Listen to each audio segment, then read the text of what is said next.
बिस्मिल्लाहिर्रहमानिर्रहीम। अस्सलाम वालेकुम। I am Abdul Rahim Khan, clinical psychologist.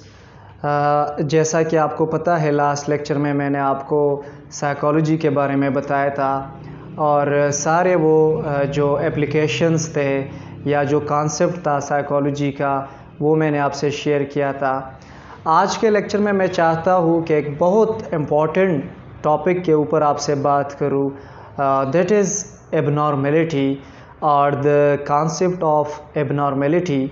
जो उनके मेंटल हेल्थ को हम स्टडी करते हैं और मेंटल हेल्थ में एबनॉर्मेलिटी का जो कॉन्सेप्ट है ये बहुत ज़्यादा इम्पॉर्टेंट है।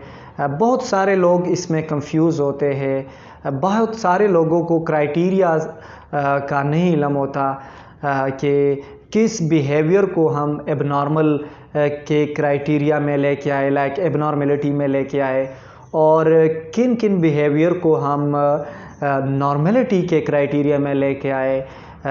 सो ये बहुत इम्पॉर्टेंट टॉपिक है और आज मैं ट्राई कर लूँगा कि एक बहुत इजी कॉन्सेप्ट आपको दे दूँ और आपसे शेयर करूँ कि एबनॉर्मेलिटी जो है वो फॉर सेकुलर साइकोलॉजी में क्या उनके क्राइटेरिया है, जो नॉन मुस्लिम साइकोलॉजी है, और as a Muslim like for we Muslim psychology में या हमारे रिलीजन के अंदर नॉर्मेलिटी और एबनॉर्मेलिटी का क्या कॉन्सेप्ट है। सो दैट्स वाई सबसे पहले अगर आपने एबनॉर्मेलिटी को अंडरस्टैंड करना है, एबनॉर्मेलिटी के बारे में आपने समझना है, सो आपको चाहिए कि नॉर्मेलिटी के बारे में भी आपके हाँ इल्म हो, आपको अंदाज़ा हो नॉर्मेलिटी का भी। लाइक अगर नॉर्मेलिटी की मैं बात करूँ तो उसमें आपकी कल्चरल चीज़ें आते हैं, आपकी रिलीजियस एस्पेक्ट आते हैं, आपकी सोसाइटी के पर्सपेक्टिव और एस्पेक्ट्स आ सकते हैं, आपके ग्रुप के जहाँ आप रह रहे हैं, आपकी जो सराउंडिंग है, एनवायरनमेंट है, तो वहाँ पे एक नॉर्मल बिहेवियर क्या है और एक एबनॉर्मल बिहेवियर क्या है, इसको कॉन्टेक्स्ट कहते हैं। ये समझना बहुत ज़्यादा ज़रूरी होता है। सो सबसे पहले अगर मैं सेकुलर साइकोलॉजी की बात करूँ, जो रिलीजियस और बिलीव्स और वैल्यूज़ के बाहर आउटसाइडेड साइकोलॉजी है, जिसको नॉन मुस्लिम साइकोलॉजी भी आप कह सकते हैं। सो उसमें जो एबनॉर्मेलिटी का क्राइटेरिया है that is composed on 4 Ds और उनका एक क्राइटेरिया है कि कोई बिहेवियर इन 4 Ds पे उतरता है तो उनको हम लाइक एबनॉर्मल बिहेवियर के कैटेगरी में लेके आएंगे और वो हमारे यहाँ एबनॉर्मल बिहेवियर होगा। मुस्लिम साइकोलॉजी में एक अलग कॉन्सेप्ट है जो बाद में मैं आपसे शेयर कर लेता हूँ, लेकिन इन 4 Ds को पहले समझते हैं, इनकी कॉन्सेप्ट जो है वो क्लियर कर लेते हैं। D1 जो है दैट इज़ फॉर डिविएशन और डेविएंस। कोई भी एक बिहेवियर नॉर्मल कॉमन जो बिहेवियर है उससे डिविएट करे, सो that is called abnormal behaviour.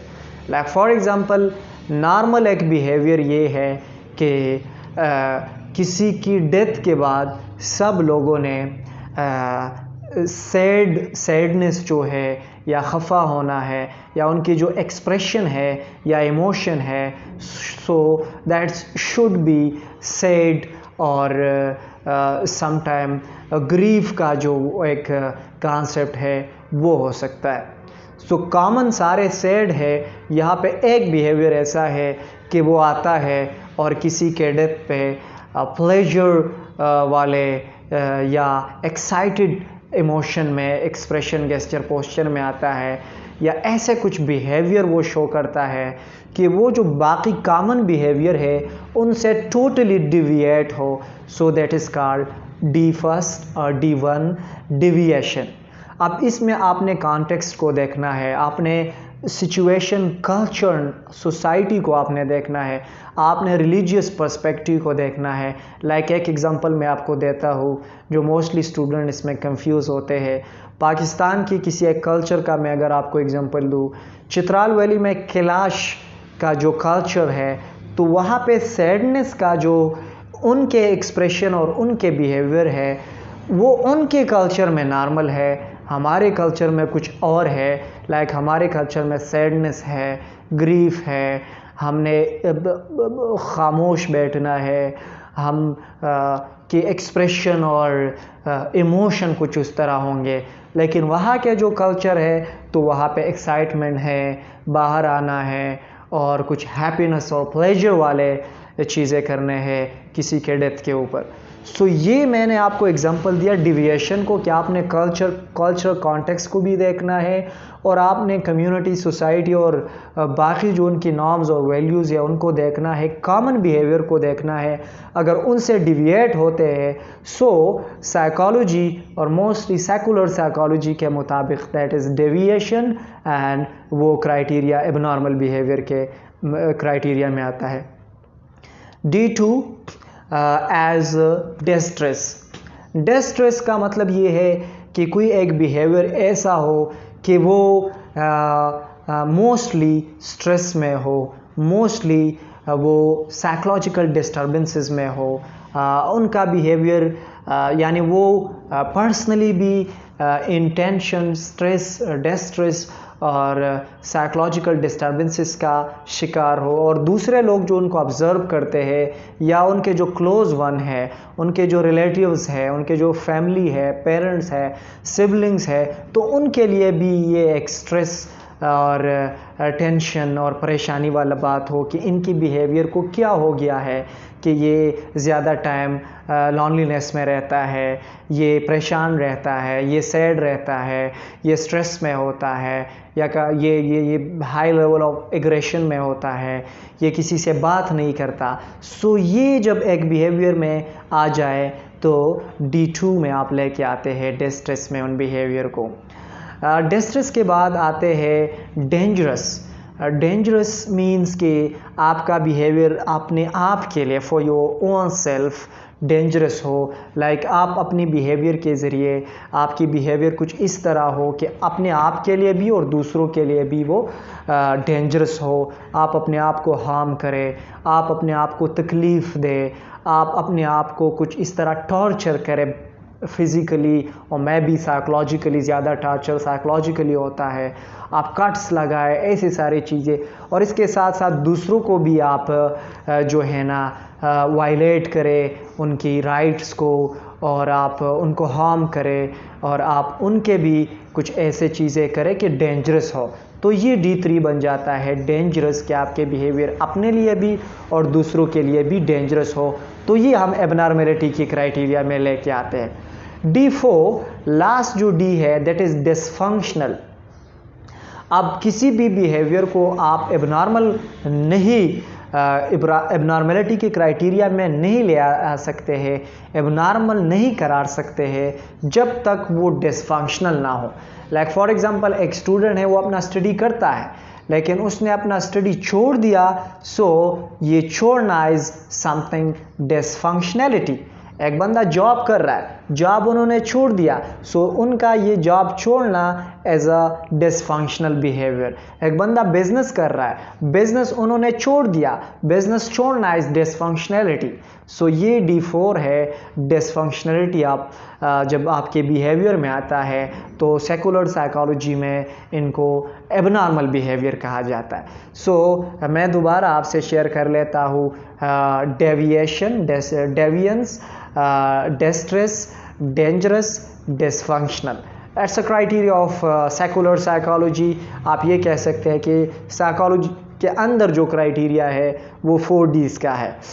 अब इन 4Ds को बीइंग अ मुस्लिम हम समझते भी हैं, हम जानते भी हैं, हम इनसे एग्री भी करते हैं, लेकिन अपने रिलीजन के अंदर हमारे कुछ साइकोलॉजिस्ट ने, कुछ मुस्लिम स्कॉलर्स ने मुस्लिम साइकोलॉजी के अंदर नॉर्मलिटी और एबनॉर्मलिटी का क्राइटेरिया भी दिया है। सो मैं चाहता हूँ कि वो भी आपसे शेयर कर लूँ। इफ़ यू आर मुस्लिम और if you are from our culture, from our religion, तो आपको ये दूसरा क्राइटेरिया भी समझना चाहिए, आपने इनको भी देखना है, और इनके ऊपर भी आप नॉर्मलिटी एबनॉर्मलिटी को डिफरेंशिएट कर सकते हैं या बिहेवियर को एबनॉर्मलिटी की तरफ क्राइटेरिया में लेके आ सकते हैं। सो वो इमाम गज़ाली का उन्होंने अपने एक बुक में इसको डिफ़ाइन किया है इन क्राइटेरिया को। उनका कोटेशन है कुछ इस तरह कि नॉर्मेलिटी क्या है, एबनॉर्मेलिटी क्या है विद इन मुस्लिम साइकोलॉजी या हमारे रिलीजन इस्लाम में। So that is according to them distance from Allah, हाँ, distance from Allah is abnormality या means distance from the commands of Allah and from the teachings or from the sunnah of the Prophet Muhammad sallallahu alaihi wasallam। इससे आप दूर जाएंगे तो आप abnormality की तरफ जाएंगे। आपकी मेंटल हेल्थ, आपकी सोशल हेल्थ, आपकी साइकोलॉजिकल हेल्थ, आपकी इमोशनल हेल्थ, आपकी सेक्सुअल हेल्थ अफेक्ट हो सकता है, हाँ, डिस्टर्ब हो सकता है।